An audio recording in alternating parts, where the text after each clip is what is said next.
Et si je vous disais que avant d'avoir les Avengers de Joss Whedon ou la Justice League de Zack Snyder, on aurait déjà pu avoir un film de super-héros avec une super équipe par le papa de Mad Max. Difficile à croire, hein. Et pourtant, c'est ce qui est arrivé avec...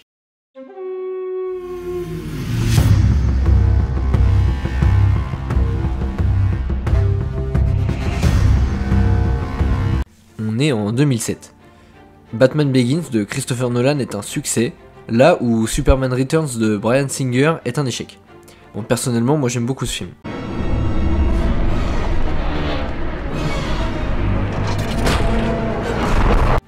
À cette époque, Iron Man n'est même pas encore sorti, et personne n'a entendu parler d'un projet de film Avengers. Le champ est libre. Warner Bros commence donc à se lancer dans un film sur la Justice League. Je sais pas si Brandon Routh ou Christian Bale vont reprendre chacun leur rôle respectif. Une fois que le monde entier entend parler du projet, les rumeurs commencent à tomber. Même le droit à ce genre de fanart. Une fois que le scénario est fini, Warner cherche un réalisateur et il se rapproche de Jason Reitman, ce qui est plutôt un choix surprenant parce qu'il vient de finir un film du doux nom de Juno. Donc c'est pas vraiment le genre d'ambiance qu'on espère voir dans un film de super-héros. Reitman refuse de toute façon, car il a pas trop envie de se lancer dans un blockbuster. Bon, depuis il a changé d'avis parce qu'il a quand même réalisé ça pour poursuivre l'œuvre de son père. Warner se tourne donc vers George Miller. Et tout avec sa saga de Mad Max, il sait très bien comment faire un film d'action. En plus, il vient d'être oscarisé. Mais pas pour n'importe quel film, pour Happy Feet. Pour ceux qui savaient pas, ça... Et ça vient du même esprit.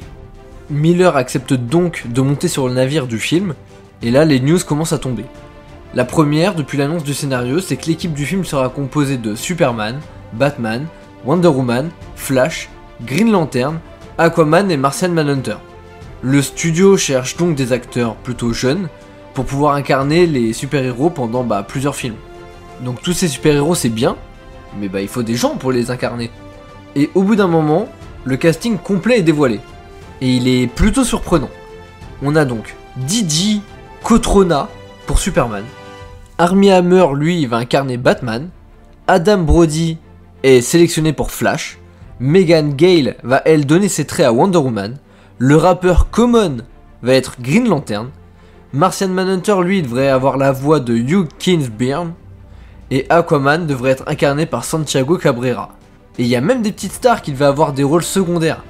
Comme Jay Baruchel en Maxwell Lord, Teresa Palmer en Talia al Ghul ou même le regretté Anton Yelchin en Wally West. Et je vous avoue que le casting, moi, à l'époque, il m'aurait fait un peu peur quand même. Le studio choisit donc d'écarter Brandon Routh et Christian Bale. Des costumes commencent même à être designés.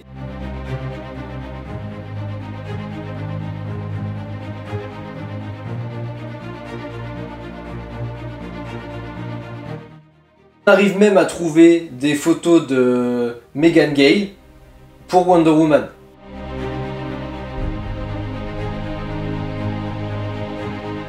Du coup, au jour d'aujourd'hui, on sait de quoi le scénario devait parler. Et il devait commencer par un enterrement de super-héros à Metropolis. Sans que nous sachions qui est le héros mort. Et du coup, on remonte 2 jours en arrière. On retrouve donc John Jones à Denver, qui mène une enquête lorsqu'il découvre un bocal avec un hippocampe qui va lui cracher une substance et l'enflammer. John va donc paniquer, s'enfuir et mettre le feu un peu partout. C'est alors que Barry Allen voit les infos et part donc direction Denver. Et sur place, Wonder Woman est déjà là. À eux deux, ils éteignent Martian Manhunter. Ensuite, tout ce petit monde ça part à New York. Ils rencontrent Superman, qui fait la connaissance pour la première fois de Flash. John dit à Superman que celui qui a mis la créature là connaissait sa faiblesse. Oui, parce que Martian Manhunter c'est un martien. Et les martiens dans DC Comics ils sont faibles face au feu. Bref. Superman va donc voir Aquaman pour lui demander s'il sait quelque chose sur cette histoire. Aquaman ne sait rien, mais accepte malgré sa réticence envers les hommes de la surface de venir les aider pour, entre guillemets, elle. Donc ça laisse entendre une liaison avec Wonder Woman. Green Lantern chez lui, il se fait manipuler le cerveau et commence à tout détruire, jusqu'à ce que Superman et Flash viennent l'aider. De son côté, Batman se confronte avec un super soldat qui, on l'apprend, écoute les ordres de Maxwell Lord et de Talia al Ghul. Tout le monde, enfin les 7 super-héros, se retrouvent à la forteresse de solitude. Batman leur avoue qu'un de ses satellites s'est fait pirater et avec ce satellite, lui, il récoltait des informations sur les autres super-héros. Au cas où, un jour, faudrait trouver un moyen de les stopper, ce qui fait pas trop kiffer l'équipe. Il y a une phrase qui dit que Wonder Woman frappe Batman. Bref. Suite à moult péripéties, ils découvrent donc que c'est Maxwell Lord qui est derrière tout ça. Ils partent donc l'attaquer, mais Maxwell Lord c'est un malin. Il va prendre le contrôle mental de Superman, donc grosse bagarre contre Superman. Batman va tuer Maxwell Lord parce que c'est l'unique façon de sauver Superman et Wonder Woman ne voulait pas le faire. Sauf que, et là ça devient drôle, l'esprit de Maxwell Lord se sauvegarde dans un ordinateur et il devient un espèce de super soldat ordinateur. Oui, ça a aucun sens. Et ensuite, il prend le contrôle de Flash. Donc, grosse bagarre contre Flash. Flash comprend qu'il doit se sacrifier pour sauver le monde et part en courant à la vitesse de la lumière, se détruisant lui et l'esprit de Maxwell Lord, ainsi que les nanorobots contrôleurs mentaux à travers le monde via une chaîne de fast-food. J'avais oublié ce détail. Bon voilà, le scénario de nos jours, ça peut sembler n'importe quoi, mais à l'époque, vu qu'il y avait beaucoup moins de films de super-héros, ça se trouve ça aurait grave marché, on aurait été à fond dedans. Réalisé, ça aurait été possible que ce soit bien. En plus de ça, quand on part sur un scénario comme La Tour de Babel, bah franchement, c'est un excellent comics, donc ça aurait pu rendre un excellent film. Fin 2007, du coup, on peut se dire que le projet est bien lancé. En 2007, les scénaristes hollywoodiens se mettent en grève. Quasiment toutes les productions hollywoodiennes sont mises à l'arrêt. Tous les scénarios qui ne sont pas terminés, et bah ils peuvent plus être retravaillés. À la virgule près, on peut plus y toucher. Donc, un scénario qui a pas de dialogue, on peut pas retravailler dessus pour juste ajouter des dialogues. Un scénario qui est fini, il manque juste la phrase de fin, la conclusion. Ça reste sur le côté, on y reviendra plus tard. Des fois, les films commencent à être tournés alors que le scénario n'est pas fini. Voilà, faut retravailler un peu les dialogues, retourner un peu la situation d'une autre manière, etc., etc. Et ça c'est impossible malheureusement. Du coup pour le film là, ça devient compliqué. Parce que même si le scénario est presque fini, bah il peut pas être retouché. Donc tant pis, ça part en prod. L'acteur australien de naissance veut tourner en Australie, sauf que ça aurait été trop beau. La commission des films australienne et Warner Bros arrivent pas à trouver d'accord concernant des petits détails, genre le nombre de figurants australiens pendant les films, etc., etc. Du coup ils trouvent pas d'accord, tournage stoppé. Et oui, parce que tu peux pas te faire recaler d'un pays et te dire bon c'est pas grave, on part sur le pays d'à côté. Non, ça marche pas comme ça, parce que bah faut prévoir toute une équipe, faut des autorisations, etc., etc. Bref, ça prend du temps, donc le tournage à l'arrêt.